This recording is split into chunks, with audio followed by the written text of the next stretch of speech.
Salam, salam sejahtera dari Tuhan kita Yesus Kristus, Bapa yang penuh kasih dan Bapa yang sangat mengasihi kita semuanya.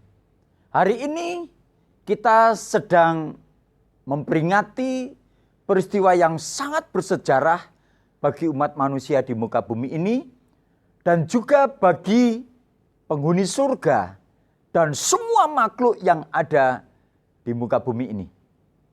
Yaitu kita sedang memperingati hari pengorbanan Tuhan Yesus di atas kayu salib.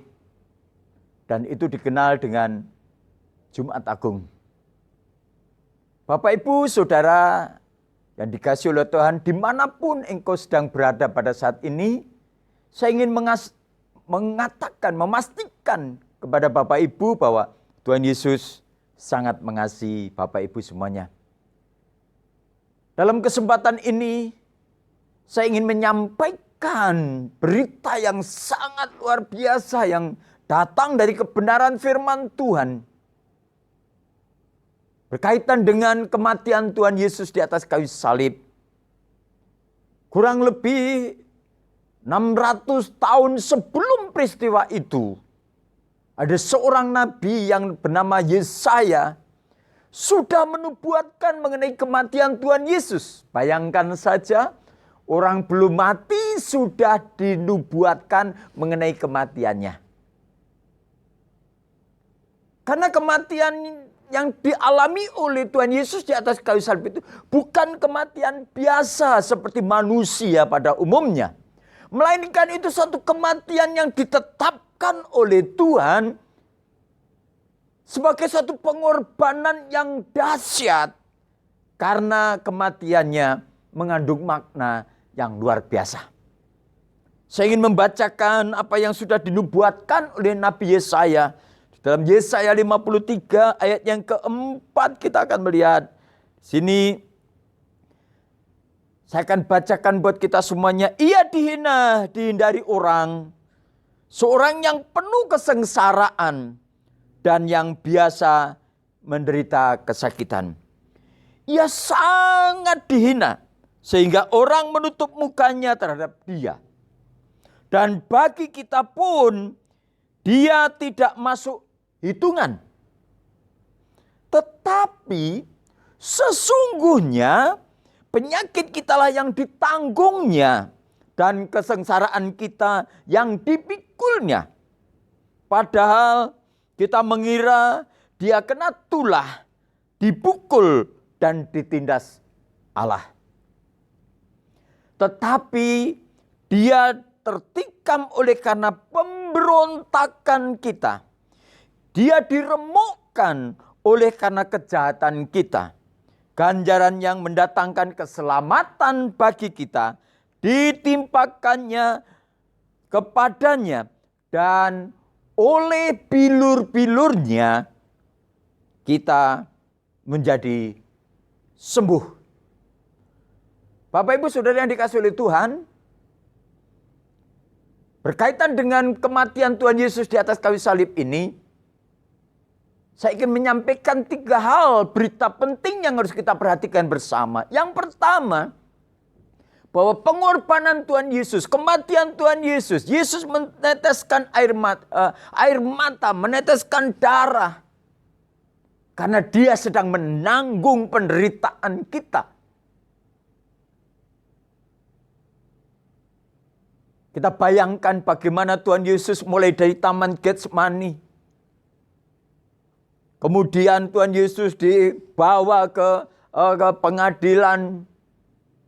Tengah malam di sana dia dianiaya, dipukul oleh orang banyak, dipermalukan, dihina. Kemudian dia dicambuk, sudah dicambuk, kemudian dimasukkan ke dalam penjara. Besok paginya Tuhan Yesus diadili orang banyak, dipermalukan, dicambuk lagi, dan cambuk itu sungguh dahsyat, sangat mengerikan sekali. Di mana orang-orang tentara Romawi menggunakan cambuk yang sangat menyakitkan. Karena di dalam ujung-ujung cambuk itu terdapat Besi-besi waktu dicambukkan ke punggungnya Tuhan Yesus, ditarik itu menimbulkan luka yang sangat menyakitkan. Dan luka itu, bilur-bilur itu yang menyembuhkan sakit saudara. Sesudah itu Tuhan Yesus sudah diadili, dia dibawa ke Golgota yang disebut dengan Bukit Tengkorak. Di sana dia dieksekusi dengan hukuman gantung, hukuman dipaku di atas kayu salib. Kita bayangkan betapa menderitanya Tuhan Yesus dari tempat pengadilan itu harus memikul salib ke Bukit Golgota itu. Dan sepanjang perjalanannya dia dicambuk, dia diludahi, dihina oleh orang banyak. Persis seperti yang dinubuatkan oleh Nabi Yesaya itu. Dia dihina, dia dihindari orang. Tetapi saudara, kematian yang sangat mengerikan itu, peristiwa yang sangat mengerikan itu oleh karena dosa-dosa kita. Firman Tuhan mengatakan dia ditetapkan oleh Allah untuk menjadi pendamai atas kita dengan Allah. Yang pertama saya ingin menyampaikan bagaimana pengorbanan Tuhan Yesus itu menjadi jaminan atas hidup kita. Yesus menjamin kita bahwa kita ini dengan sangat sempurna diselamatkan, ditebus oleh pengorbanan Tuhan Yesus sendiri. Karena kita tahu bahwa kita hidup di bawah kutuk hukuman dosa.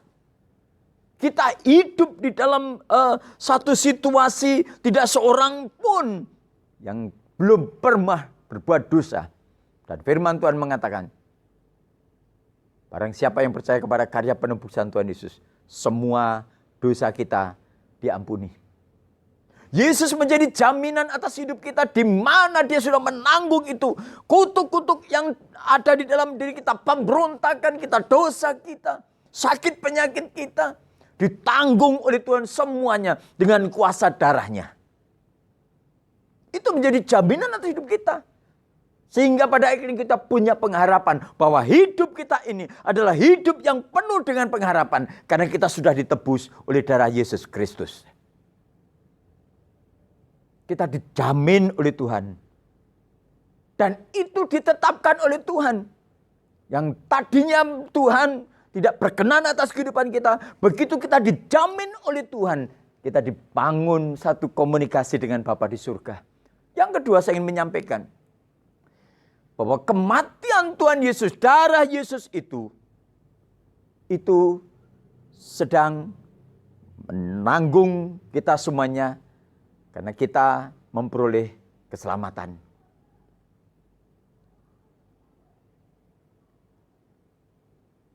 Kita sudah dijamin oleh Tuhan. Dan kuasa darah Tuhan Yesus Kristus itu masih berlaku dalam kehidupan kita sampai pada saat ini. Dan saya ingin mengatakan, firman Tuhan tadi mengatakan, oleh karena bilur-bilurnya kita menjadi sembuh. Kita ditebus, dibayar oleh darahnya Tuhan Yesus sendiri. Dalam tradisi Jawa ada istilah yang disebut dengan selamatan dengan acara khusus, yaitu di mana orang harus dilepaskan dari kutuk. Ada upacara-upacara khusus untuk membebaskan manusia dari kutuk dengan ritual, dengan selamatan. Harus mempersiapkan segala sesuatu, ubor rampen yang cukup. Bahkan harus memanggil dalang untuk memanggil segala perangkatnya untuk mengadakan ritual itu. Satu contoh, kalau manusia dia dilahirkan hanya sendiri, tidak ada famili, tidak ada saudara, dia harus diruat. Ruatan itu harus mempersiapkan segala sesuatu. Katanya kalau tidak diruat itu akan terkena kutuk atau kena sial sepanjang hidupnya. Atau 3 bersaudara, kemudian yang pertama perempuan, yang di tengah laki, yang di pinggir itu perempuan lagi.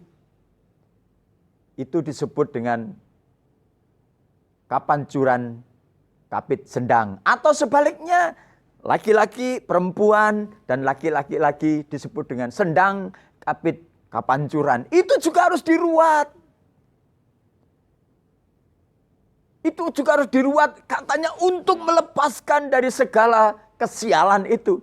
Tetapi saya ingin mengatakan pada saat ini, hidup kita sudah ditanggung oleh Tuhan, ditebus oleh darah Yesus Kristus. Engkau tidak usah menjalani ritual-ritual seperti itu.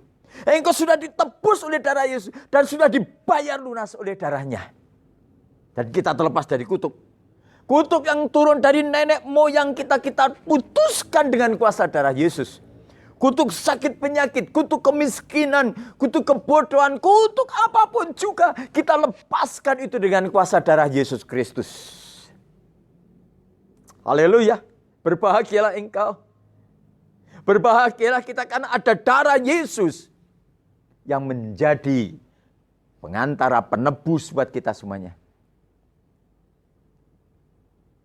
Dan yang ketiga saya ingin mengatakan, dengan kuasa darah Yesus, firman Tuhan dalam kitab Wahyu dikatakan, pada akhirnya semuanya itu, kuasa darah Yesus memberikan jaminan bahwa kuasa darah Yesus itu mengalahkan musuh yang terbesar, yaitu maut. Mengalahkan iblis. Wahyu 12 ayat 11 dikatakan, oleh karena kuasa darah anak domba, dan kesaksian kita, iblis dikalahkan.